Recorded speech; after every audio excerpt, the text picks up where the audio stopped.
It's that time of year. Passover is indeed around the corner. And once again, in our annual Torah reading cycle, we find ourselves in, I know everyone's favorite, the Book of Leviticus. Leviticus is not most people's favorite book because of the Torah because it's full of animal sacrifices. It's full of blood being dashed on the altar. The rituals that can feel strange, the rituals that can feel foreign, even unsettling. Its religious language can seem far removed from our own. And yet sometimes the parts of the Torah that feel furthest from us end up asking the closest questions. The Hebrew word that we usually translate as sacrifice, korban does not really mean sacrifice, at least not in the way that we tend to hear it. It comes from the Hebrew root, karov, which means to draw near. And that changes everything. Because if korban means drawing near, then Leviticus is no longer only a book about ancient rituals. It becomes a book about relationships, about what human beings bring from themselves when they seek closeness and repair and gratitude, forgiveness, or return. The real question of Leviticus is not only what our ancestors placed upon the altar and how long it burned until it became ash, if you read this week's Torah portion, but the deeper question is this: how does a human being draw near? How do we draw near to God? How do we draw near to one another? What do we bring from ourselves when relationships matter? Rabbi David Kramer teaches that in any real relationship, giving matters. When we love someone, we want to give to them. When we have hurt someone, we want to offer something that says, I know, I'm sorry, I want to come closer again. That is what korban names. Offering as the language of relationship, nearness that costs something. Nearness that asks something of us. And that is why Leviticus still matters. Because the question of how to draw near is not ancient, it is urgent. Judaism has long answered that question through Torah, avodah, and gimilut chasadim, through study, through worship, and through acts of loving kindness. And each of those remains a path. Study can call us beyond ourselves. Prayer can return us to words deeper than our own. And acts of care can make holiness visible in the world. But this moment that we are in right now asks us something even more basic. How do we draw near when fear is real? How do we draw near when the world feels frayed and frightening? How do we draw near when Jewish life feels tender and exposed? How do we draw near in a time of war, of antisemitism, of grief, of exhaustion, when so much around us seems to reward fear and suspicion and self-protection? Because when the world feels threatening, most of us do not automatically become our best selves. We get tired. I have been tired. We get guarded. I have been guarded. Sometimes we want to shrink back and get smaller or just, stay at home. And fear has a way of quietly rearranging the soul.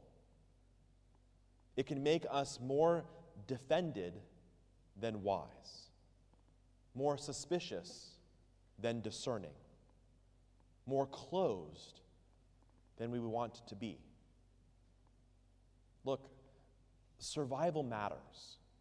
Safety matters. Vigilance matters. Jews know too much and have lived through too much to pretend otherwise. But Torah comes to ask whether survival is the whole of spiritual life. And it is not. And Leviticus asks us something harder. Not only how will you protect what is precious, but also what will you still bring from yourself in order to draw near? What tenderness can you still offer? What responsibility will you still carry? What prayer will you still utter? What generosity will you still practice? That, I think, is one of the deepest spiritual challenges of this moment. Not only whether we will endure, because, spoiler alert to everyone else, we're going to endure, but who we will become while we are enduring. Because there is a way that fear can make our lives smaller. Fear can tempt us to shut down, to stay only with those we already trust, to protect our hearts by closing them. But Torah says, do not let fear have all of you. Protect what is sacred, yes, but do not forget how to offer what is also sacred.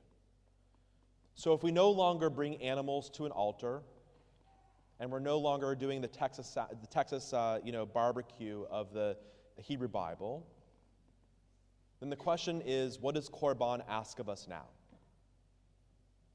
And every time I think about this, I think about our B'nai Mitzvah students.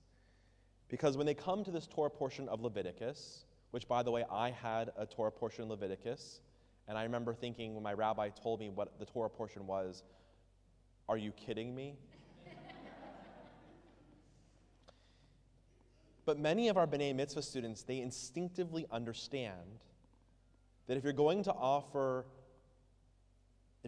something in order to connect to God, and they will say, at least make sure that offering helps to, feed someone. Our children seem to understand that acts of loving kindness, gemilut chasadim, and tzedakah, giving what we have to those who are in need, they know that giving to another person is not an extra feature in Jewish life. It's one of the ways that we meet God. The food that we bring to JFS, the phone call that we make to someone who is lonely, the note that we send, the visit that we make, the text message we type out, the time that we give, the attention that we give, the care that we offer when no one sees it but the person who needed it. These two are forms of korban. They are the way of drawing near. And by drawing near to one another, we do not move away from God, we move toward God. The prophet Micah, a name that Anna and I gave to our oldest child, understood this. He takes the language of offering and presses it into a moral key.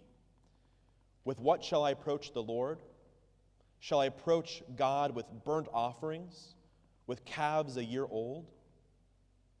God has told you, O human, what is good, and what Adonai requires of you, only to do justly, to love mercy, and to walk humbly with your God. Micah does not dismiss the longing to draw near. He deepens it. With what shall I approach the Lord? Not only with ritual, but with justice. Not only with devotion, but with mercy. Not only with a place that I come to before God, but with the kind of person that I am each and every day. The kind of person that I want to become. And the question remains before us at this season, with what shall I approach Adonai? And each of us will answer differently. For one person, the offering may be kindness. For another, it might be the kindness of honesty. For another, generosity. For another, repentance. For another, the willingness to soften where fear has made the heart rigid. But none of us answer that question abstractly. We answer it with our lives, with what we bring from ourselves, with what we refuse to let fear take from us. And then the poet Langston Hughes has something to add.